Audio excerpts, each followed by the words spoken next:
नमस्कार विद्यार्थी जी।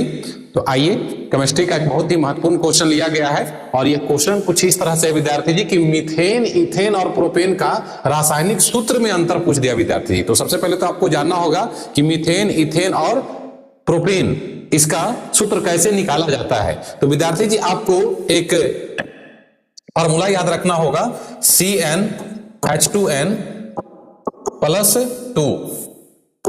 ये एल्केन ग्रुप का फॉर्मूला होता है विद्यार्थी जी, एल्केन ग्रुप का।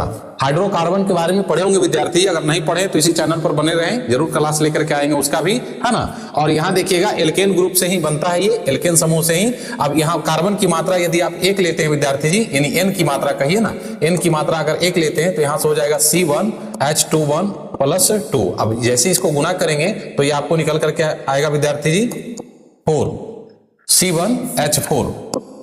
और याद रखेंगे आप कि अगर कार्बन 1 होता है तो इसे आप मेथ बोलते हैं विद्यार्थी जी, कार्बन 2 होता है तो इसको एथ बोला जाता है, कार्बन 3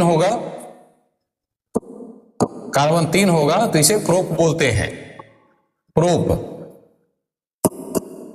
कार्बन 4 होगा विद्यार्थी जी तो इसे ब्यूट बोलते हैं। इस प्रकार से आप याद रखिएगा, है ना।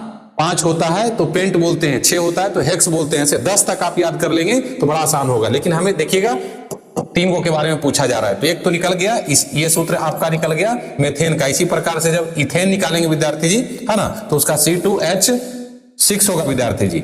और प्रोपेन का जब निकालेंगे तो ये हो जाएगा C3H8 हो जाएगा। ठीक है, तो देखिए मुख्य अंतर कहा जा रहा है, तो कार्बन का भी अंतर है और हाइड्रोजन का भी अंतर है। अगर 1 कार्बन की संख्या रहता है तो उसे मीथेन कहेंगे, 2 कार्बन रहेगा तो उसे इथेन कहेंगे, और 3 कार्बन रहेगा तो उसे प्रोपेन कहेंगे। हाइड्रोजन, अगर 4 हाइड्रोजन रहेगा तो उसे मीथेन कहेंगे, और 6 हाइड्रोजन रहेगा तो उसे इथेन कहेंगे, और 8 हाइड्रोजन रहेगा तो उसे प्रोपेन कहेंगे। तो ये आपका मुख्य अंतर रहा विद्यार्थी जी। तो कैसा लगा आप लोग जरूर